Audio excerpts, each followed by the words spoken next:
watching the most significant military conflict in Europe unfold since 1945, since the end of World War II. And I'm sorry to say that this war, I believe, is the direct result of repeated mistakes made by President Biden and the Biden administration. Two mistakes in particular. Number one, the disastrous withdrawal in Afghanistan and surrender to the Taliban that emboldened our enemies across the globe. But then number two, with respect to Russia and Ukraine, very specific mistakes. You and I have talked at great length about Nord Stream 2. As you know, this committee and the Congress won a bipartisan victory stopping Nord Stream 2 in 2019. I authored that legislation. As a result, Putin was deterred from invading Ukraine. When Joe Biden became president, he came in bound and determined to surrender the Nord Stream 2 pipeline to Russia and Putin, notwithstanding the enormous risks that came from it. When President Biden surrendered to Putin on Nord Stream 2, waived the sanctions that had been passed by Congress, at that time, Ukraine told us, if you do this, Russia will invade Ukraine. At that time, Poland told us, if you do this, Russia will invade Ukraine. At that time, I told the administration, and others on this committee told the administration, if you do this, Russia will invade Ukraine. We will see tanks in the streets of Kiev. I wish those predictions had proven wrong.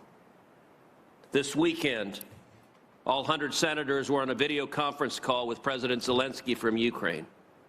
President Zelensky told us if the United States government had put sanctions in place last year on Nord Stream 2, Putin would not have invaded Ukraine.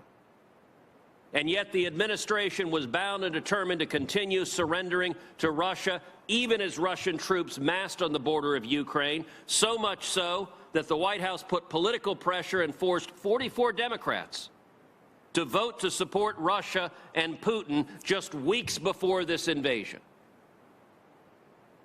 Now, after the invasion, finally, once there were Russian troops invading Ukraine, finally then, the Biden administration was dragged kicking and screaming to implement sanctions on Nord Stream 2. As soon as you did, Nord Stream 2 declared bankruptcy and fired its employees. Now, in my judgment, Putin does not believe any promise from Joe Biden to maintain sanctions on Nord Stream 2 is credible. I think Putin is gambling that when the crisis passes, the sanctions will be lifted and Nord Stream 2 will be turned on. I've introduced legislation to make Nord Stream 2 sanctions permanent. In your judgment, do you believe sanctions on Nord Stream 2 should be permanent, or should the pipeline be allowed to be turned on? Senator, I think Nord Stream 2 is now dead, and as you have said, it is a hunk of metal at the bottom of the sea. I don't think it will ever be revived. So you don't think it will? So let me reiterate my question. Should the sanctions be permanent as a matter of law, in your judgment? I don't think it matters one way or the other. I think the pipeline will never come back. So you're testifying you have no objections then, and state has no objections to Congress making the sanctions permanent? We haven't looked at what this would do, but I don't think it's relevant one way or the other. Well, it is relevant because Biden waived them once in the face of massive congressional pressure. Senator, if I may, and put politics ahead of national security, and I believe Putin believes Biden will do it again.